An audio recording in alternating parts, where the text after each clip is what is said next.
Bersama kami saudara, Timnas Amin menyebut ada dugaan kecurangan sistematis dan terstruktur dalam Pilpres kali ini. Timnas Amin bahkan melempar tudingan ada algoritma sistem di KPU untuk memenangkan pasangan calon tertentu. Dalam keterangan pers Kamis lalu, anggota Dewan Pakar Timnas Amin Bambang Wijayanto bilang Timnas Amin menyimpulkan ada kecurangan masif, sistematis, dan terstruktur dalam Pilpres 2024. Sehari kemudian, Bambang mengungkap hasil temuan tim digital forensik Timnas yang menemukan dugaan adanya algoritma di server KPU untuk memenangkan paslon tertentu.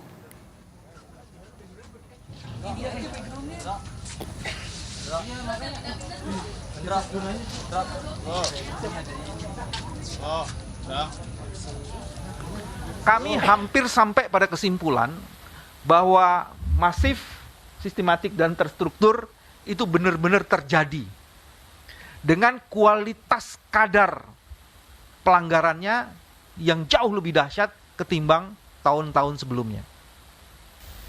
Tapi dugaan yang kami lakukan bersama tim forensik, ada logaritma sistem yang sudah disetting untuk pemenangan paslon tertentu.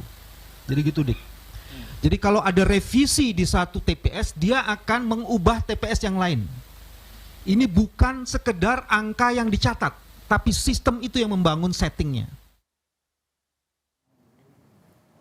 Di lain pihak, TPN Ganjar Mahfud membuka peluang aliansi dengan Timnas Amin untuk mengusut dugaan kecurangan di Pilpres. Deputi Hukum TPN Ganjar Mahfud, Todung Mulya Lubis, menyebut kedua kubu paslon punya kesamaan kepentingan karena dirugikan dalam proses pemilu.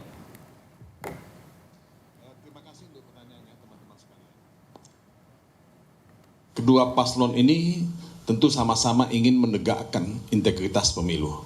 Sama-sama ingin menegakkan pemilihan umum yang jujur dan adil. Sama-sama paslon yang merasa dirugikan dalam proses pemilu ini. Apakah akan melakukan semacam aliansi atau kolaborasi? Menurut saya sih kita tentu membuka diri untuk melakukan koordinasi. Karena kita punya komitmen yang sama, tujuan yang sama, ya. Tapi tentu kita belum bisa memutuskan apa-apa dalam tahap ini. Tapi percayalah bahwa semua itu terbuka untuk dilakukan. Merespons hal itu, calon wakil presiden Gibran Rakabuming Raka mempersilahkan siapa saja yang menemukan kecurangan kubunya di pemilu untuk melapor. Gibran mengaku tak masalah jika ada tudingan kecurangan, asal bisa dibuktikan.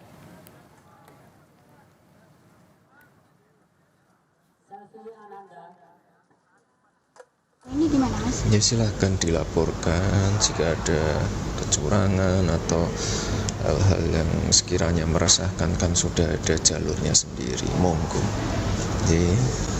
Terakhir yuk.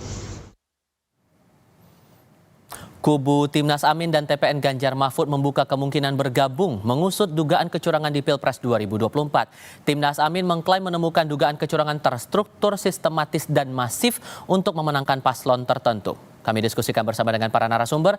Bergabung saat ini Ketua Tim Hukum Nasional atau THN Timnas Amin Ari Yusuf Amir, lalu juru bicara TKN Prabowo Gibran Juri Ardiantoro, dan pakar hukum tata negara Zainal Arifin Mukhtar. Selamat sore semuanya, apa kabar?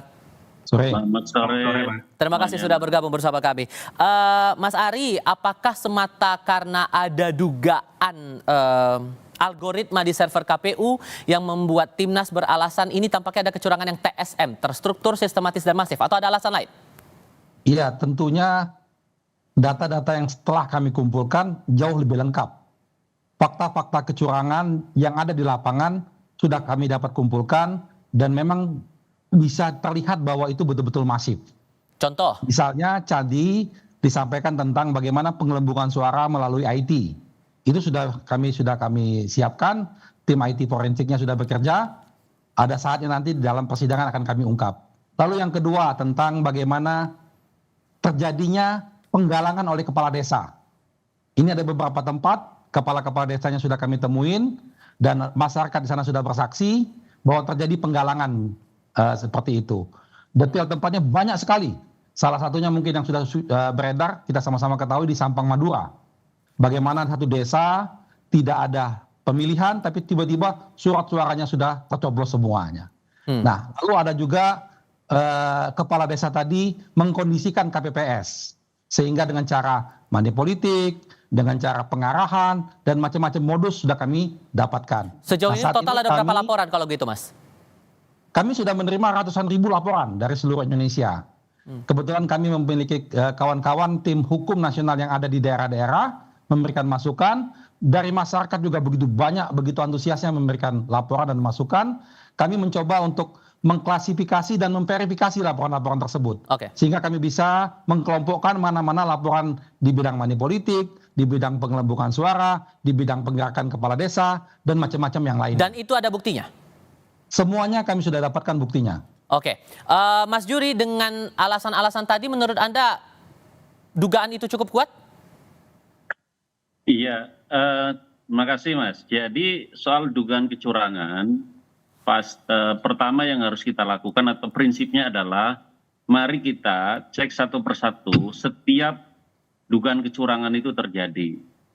Dan kita akan uji apakah dugaan kecurangan itu sesuatu yang faktual atau hanya semacam dugaan yang tanpa bukti atau fakta yang kuat. Atau dugaan-dugaan itu sesuatu yang sudah disetting kebenarannya. Saya mau ambil contoh misalnya, di Tegal yang ramai sekali, seorang ibu-ibu yang menunjukkan surat suara 02 tercoblos. Nah itu di sana juga sebetulnya adalah tidak seperti itu faktanya. Terus misalnya dugaan kecurangan terkait dengan IT. Meskipun ini juga harus KPU lah yang harus menjawab ya. Itu juga tidak hanya terkait dengan atau yang menjadi korban misalnya kalau disebut pengurangan atau penggelembungan bukan hanya 01, 03, tapi 02. Dan bukan hanya soal Pilpres, Pileg juga kelihatan angka di dalam sirekapnya KPU berantakan di mana-mana. Jadi ini sesuatu yang umum terjadi di dalam sistem yang dimiliki oleh KPU, tapi kemudian digeneralisir menjadi menjadi fakta yang dilakukan oleh pasangan calon atau oleh peserta pemilu yang lain. Oke. Dan fakta-fakta yang lain, saya kira kita harus cek ya satu persatu supaya kita tidak lantas mengambil kesimpulan bahwa ini terjadi masif di mana-mana. Tapi singkatnya TKN melihat hal yang sama juga terjadi atau tidak seperti pandangan dari Timnas? Ya sama, kami juga menerima banyak sekali pengaduan, kami juga punya banyak sekali fakta data yang dalam konteks dugaan pelanggaran kami dirugikan. Itu juga banyak. Jadi bukan hanya 01 ya dan 03. Oke. Membuktikan terstruktur, sistematis dan masif ini Mas Uceng sulit atau tidak? Sebenarnya ya secara teoretically harusnya tidak terlalu sulit. Ya. Sebenarnya secara teoretically lagi-lagi tidak terlalu sulit karena dia menganut 3 unsur sebenarnya terstruktur dalam artian melibatkan struktur negara dalam banyak hal sebenarnya mungkin bisa mudah untuk terlihat. Sistematis itu kemudian dilakukan secara menyeluruh, secara berjenjang, secara kuat dan masif itu dengan magnitude yang besar. Kalau Mas Ari tadi bilang sampai ratusan ribu, saya kira itu unsur masifnya udah pasti mudah terpenuhi itu karena TPS saja kan cuma 800.000 gitu. Jadi kalau sampai ratusan ribu itu kan masifnya. Nah, melibatkan struktur negara ini pasti perdebatannya agak panjang nih. Yang ketiga kalau masifnya kalau sistematisnya bagaimana itu diperintahkan, lalu kemudian bagaimana itu berjalan secara meluas dan lain sebagainya itu tentu hal-hal yang juga harus dibuktikan. Tapi saya mau pesannya sederhana begini. Apakah logika teoritik itu sama dengan logika Mahkamah Konstitusi selama ini ketika menyidangkan itu? Nah, itu menarik untuk kita lihat karena kesan saya kalau saya lihat dari putusan-putusan Mahkamah Konstitusi khususnya Pilpres ya. Kalau pilkada tentu ada varian-varian tergantung pada tahun berapa. Tapi kalau kita lihat Pilpres rata-rata logika Mahkamah Konstitusi itu dalam tanda kutip agak malas sebenarnya karena kemudian menempatkan pembuktian itu dengan syarat-syarat yang banyak. Misalnya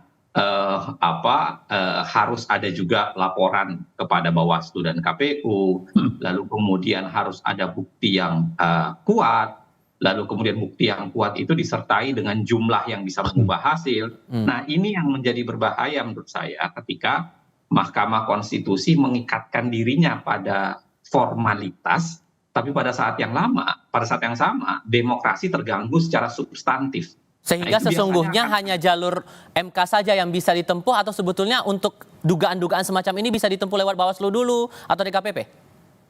Nah, itu yang nanti menjadi perdebatan-perdebatan gitu. Misalnya dalam beberapa kasus, MK menanyakan apakah kasus ini sudah dilaporkan Bawaslu atau tidak. Jalurnya udah di Bawaslu, yang gitu-gitu tuh.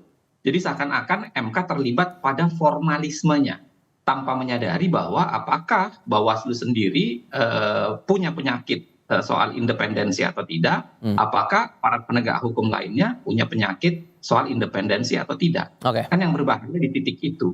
Nah, yang kedua adalah saya mau bilang bahwa ketika Mahkamah Konstitusi menyidangkannya secara formalistik, ini menjadi akan berbahaya karena kalau formalistik biasanya alat ukurnya itu betul-betul adalah angka.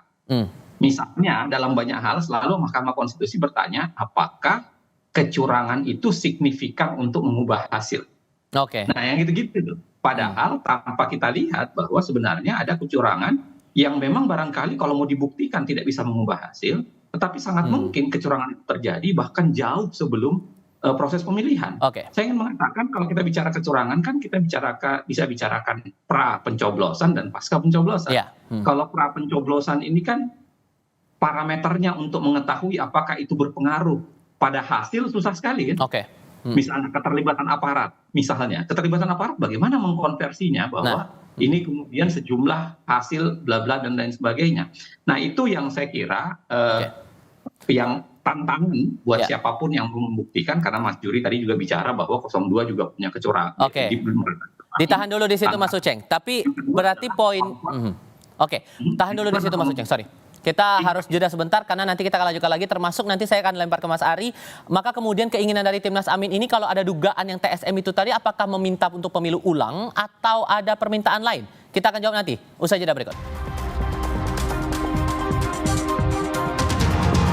Sudah ada dugaan kecurangan TSM seperti ini, Mas Ari, keinginan Timnas apakah pemilu minta diulang atau bagaimana? Iya, jadi semangat kami adalah sesuai dengan visi kami, semangat perubahan, memperbaiki negara ini. Dimulai dari mana? Dimulai dari proses pemilu ini. Proses demokratisasi yang dilaksanakan melalui pemilu. Kalau pemilu ini curang, lalu kami diamkan saja semua bentuk-bentuk kecurangannya, kami tidak menunjukkan niat baik kami untuk melaksanakan perubahan itu. Nah, persoalannya ketika kami mengumpulkan fakta-fakta kecurangan, lalu kami menyiapkan laporan ke Bawaslu tadi yang seperti disampaikan oleh Mas Uceng, lalu sampai nanti ke MK, mengenai hasilnya kami serahkan kepada MK. Karena itu adalah amanat konstitusi. Apakah mau didiskualifikasi, ataukah mau pemilu ulang atau bagaimana, silakan hakim-hakim MK yang memutuskan. Tapi paling tidak kami menyampaikan kepada publik, kepada masyarakat bahwa tim Nas Amin mempunyai semangat itu tidak luntur. Semangat itu kami perjuangkan dan kami sampaikan ke publik. Seperti itu. Kalau dari TKN melihatnya gimana? Kalau TKN merasa juga ada dugaan kecurangan di sini, keinginan juga pemilu ulang atau gimana? Ya, jadi begini, semua sama ya, bahwa pemilu yang berintegritas itu kepentingan kita semua. Kita ingin mengelola negara termasuk di dalam kontestasi ini juga secara benar ya, berintegritas.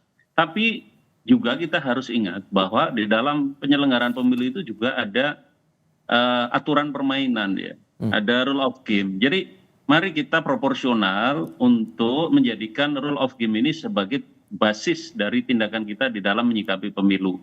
Misalnya, setumpuk atau bertumpuk-tumpuk dugaan pelanggaran itu yang dimiliki oleh paslon, ya mari kita selesaikan melalui mekanisme penyelesaian pelanggaran, dugaan pelanggaran.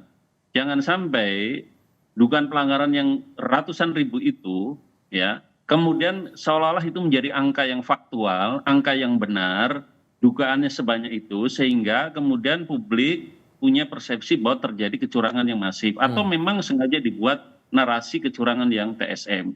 Padahal secara proporsional, secara aturan kita harus fair.